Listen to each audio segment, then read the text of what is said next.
Bonjour tout le monde et bienvenue sur ma chaîne YouTube. Alors aujourd'hui, comme vous l'avez vu sur la miniature, je vais rénover cette Game Boy qui s'allume, mais rien de plus. Donc, on en profitera pour la déjaunir afin de lui donner un coup de neuf. Je vais aussi remettre un cache-écran ainsi qu'un cache-pile. Et bien sûr, je vous mets dans la description les liens pour acheter le cache-écran et le cache-pile. En moyenne, on en a pour 5 à 6 euros. Donc pour ma part, je trouve pas que ça soit cher pour rénover une bonne console en mémoire de notre enfance. Voilà. Pour commencer, je vais mettre des piles et un jeu pour voir l'état général au niveau de l'allumage. Et pour info, il n'y a aucun placement de produit. Hein. Hop, donc si ça vous gêne, je vais mettre comme ça.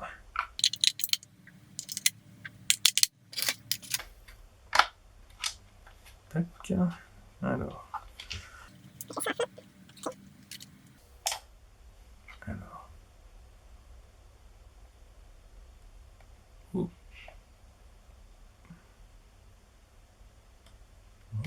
Pas de son. J'ai une petite bande ici là, mais on va essayer.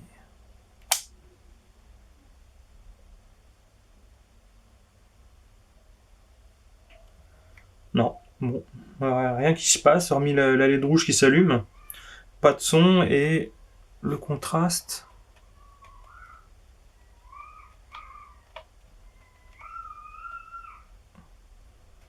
Non, le contraste, ça change rien du tout.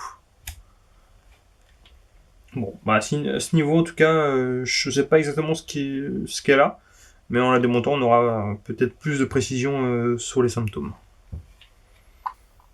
Voilà.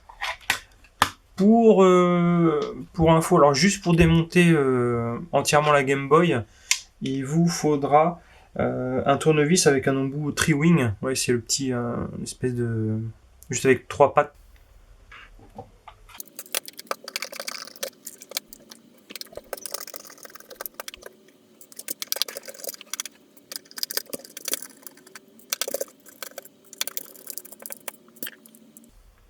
Voilà, donc après avoir démonté l'arrière et pour pouvoir dissocier les deux parties, il faut juste, hop, ici,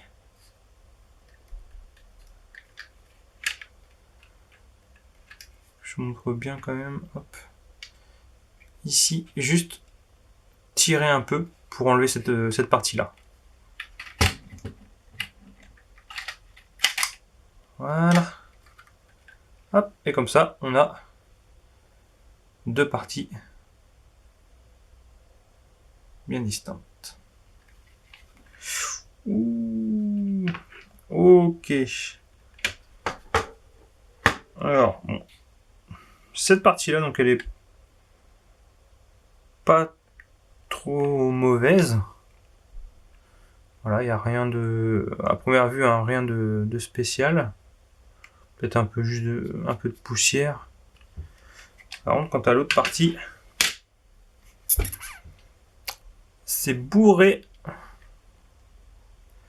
Enfin, c'est oxydé. Et là aussi, paf.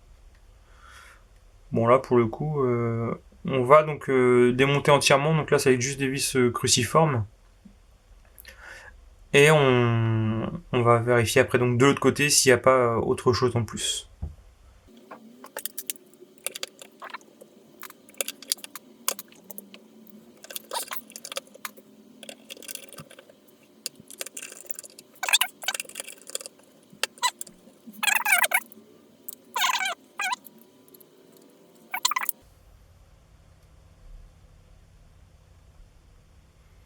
Bon là c'est correct, hein. C'est très propre. Donc rien de spécial. Donc pour le coup, hein, on va mettre un petit coup de... Pour enlever l'oxyde, on va faire tremper ça dans du vinaigre blanc. C'est tout, puis après frotter un petit peu, ou mettre un petit coup de... Avec une brosse à dents, avec un poil fin, un poil souple. On va frotter tout ça. Alors, je vais démonter tout le reste de la console pour la nettoyer entièrement.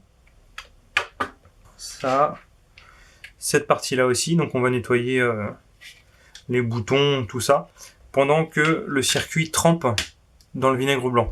Donc tout ça, vous mettez voilà, un contenant, et dedans vous remplissez donc à hauteur peut-être 2 cm, et vous faites vous laissez tremper dedans dans le vinaigre blanc pendant une petite demi-heure. Voilà. Donc on se retrouve juste après, après avoir tout démonté, tout nettoyé, et je vais montrer donc à l'écran comment je vais faire pour frotter au niveau de ce qui a été oxydé. A tout de suite. Voilà, donc comme je vous disais, j'ai récupéré un petit récipient. Je vais mettre ça dedans, voilà, brut. Tac. Tout le reste, je vais nettoyer là à la main. Donc, je vais décaler ça.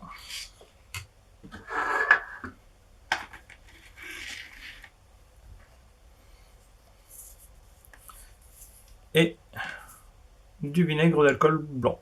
Voilà, c'est tout.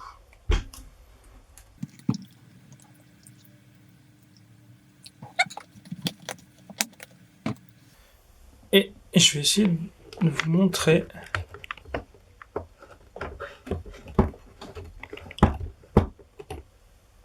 qu'il y a déjà une réaction qui se fait. Vous voyez ici là, les bulles.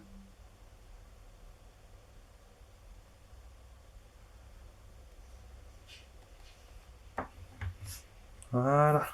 Donc. Et en attendant, donc, je vais en profiter donc, pour mettre un petit coup de propre sur le reste du matériel. Et on se retrouve tout de suite. Bon, alors. C'est parti, on va sortir ça. J'ai déjà mis un petit coup de brosse à dents pour finaliser les embouts des piles, donc ça c'est propre. Tout le reste aussi ici nettoyé. Avec du vinaigre blanc, j'ai nettoyé ici le micro. Derrière, donc ça c'était propre, on n'y touche pas. Voilà, donc avec une brosse à dents, on va juste frotter donc au niveau de partout en fait, hein, pour essayer d'enlever un maximum ce qui pourrait éventuellement rester.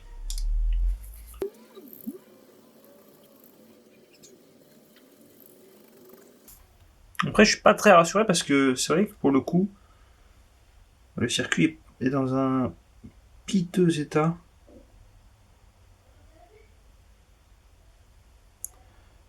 Ici, là, ça me paraît compliqué.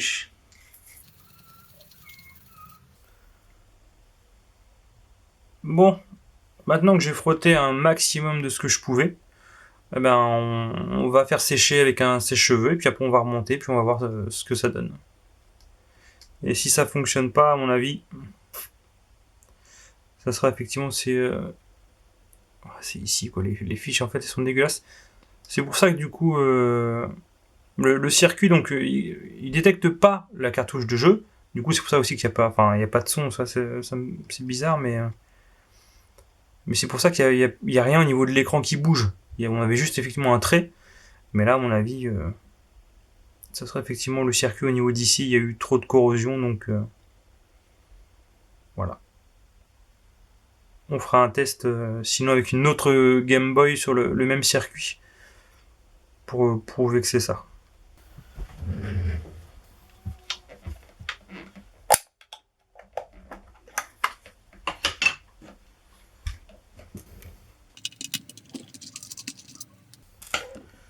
Déjà, vous voyez la différence par rapport à la mienne. Elle est juste nickel.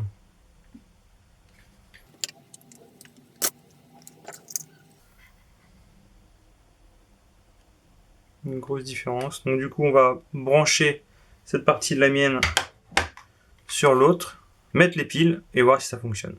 Donc, maintenant on a rebranché les deux parties. Vous voyez déjà la différence, le blanc, jaune. Donc, si elle fonctionne pas, par contre, je terminerai la vidéo quand même en déjaunissant la Game Boy.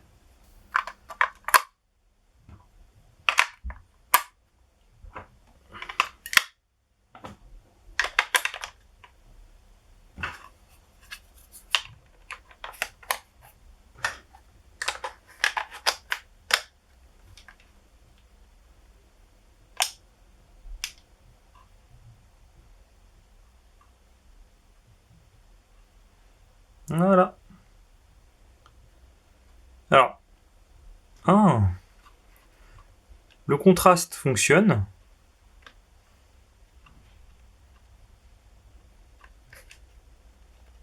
Bon, déjà, j'avais pas mis le son à fond.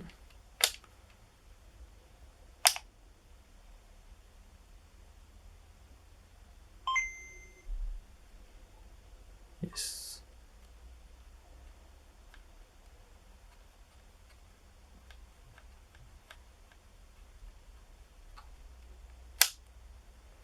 Alors, il y a un truc.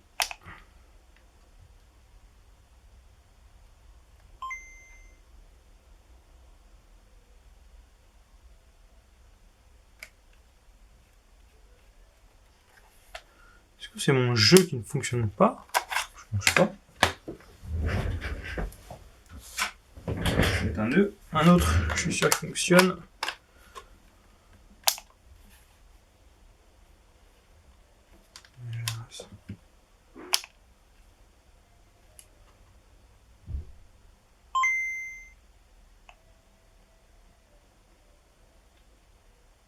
Ah. Je sais pas si vous voyez bien.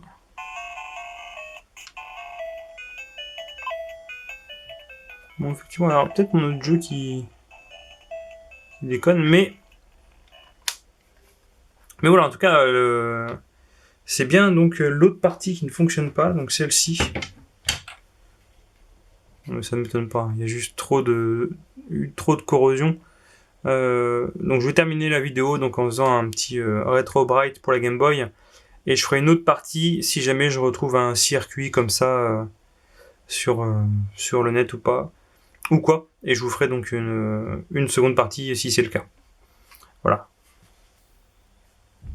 Pour le Retro Bright, j'ai fait une vidéo sur une Dreamcast où justement je la déjaunis.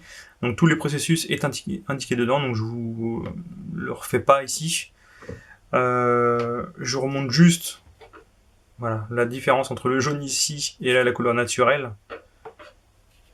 Même là derrière on voit du coup la différence. Ça c'est la couleur naturelle. Donc, je fais ça et on se retrouve dans 24 à 48 heures.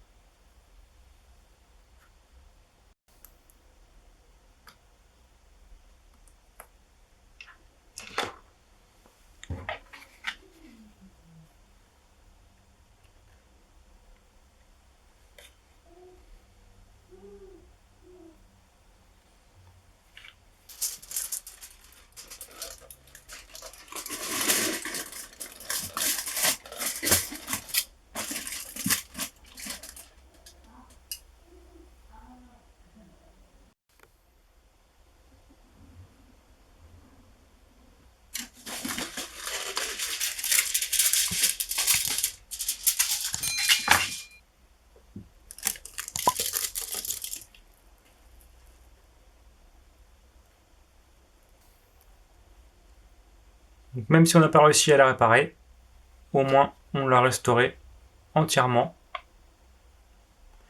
Et elle sera bonne, donc si jamais on retrouve une carte mère qui fonctionne, bah, on la remettra dessus. Et puis voilà, ça nous fera une deuxième Game Boy toute neuve et toute propre. Donc si la vidéo t'a plu, n'hésite pas à la partager, à t'abonner et à mettre un petit commentaire et à aimer la vidéo. Allez, à la prochaine!